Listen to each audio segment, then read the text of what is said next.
Okay, we got to ask ourselves a few questions right now. We got to do a recap on what's going on in this world. We just had a virus that fulfilled a biblical prophecy. Serious. See, they talked about in the last days that there would be pestilence and that there would be a virus that would wipe out a third of the population. And they said that when you see this virus, in the book of Daniel, they talk about this. And they say that when you see this virus wipe out a third of the population, you would know that it's the end.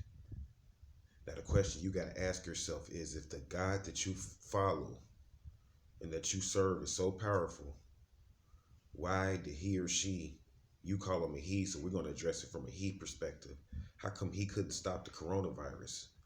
Why did the coronavirus kill off, not only just kill off a bunch of people, but why did the coronavirus essentially checkmate the economic structure?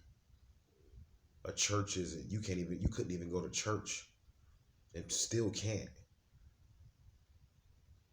And now you can't even go to church without wearing a mask. Why do you have to wear a mask like you're a zombie just to go eat? It's because you lost the knowledge and lost the way. And you're going to have to learn how to master now a different version of time. See, the reptilians tricked you. This is why the virus was able to be effective, because time's switched up now. We don't operate anymore off of weeks and days and things of that nature, because weeks and days create what's called a man-made time. I'm going to go into this. We are in the time of Horus. You see, we are not in the time of weeks and days anymore. We are in the time of Horus. And in the time of Horus, this is when you learn how to do things by the hour.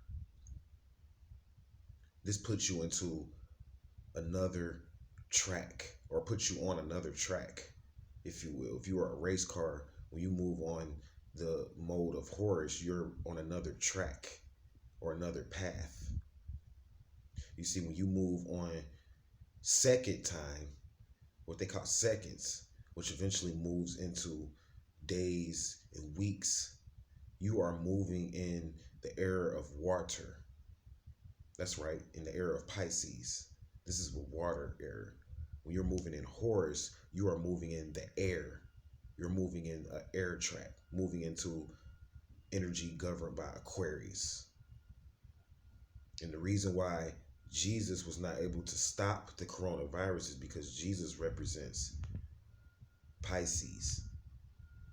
You see, Jesus really came from Horus. Jesus and Horus are the same figures, just like Krishna. Jesus, Horus, and Krishna, they're all three of the same figures, except the difference is that Jesus is a mixture of Yah and Zeus, going into a different story dealing with water and how to move on water, and we're moving in air. We're moving in Horus. You're supposed to be able to, instead of saying I made 1,000 a week, you're supposed to be able to say I made $1,000 today. And then after that, you move on to a different track of time. You don't wake up the next day and decide I'm going to make 1,000 today, and then tomorrow, and then tomorrow. You're not a computer. You see, this is what you have to understand. You are human, for those of you that are. So I'm going to go ahead and shut down. My airtime is low. I'm going to talk more about the hours. Just want to put this information out. You stay vigilant. Hotep, namaste. Wadu. Peace.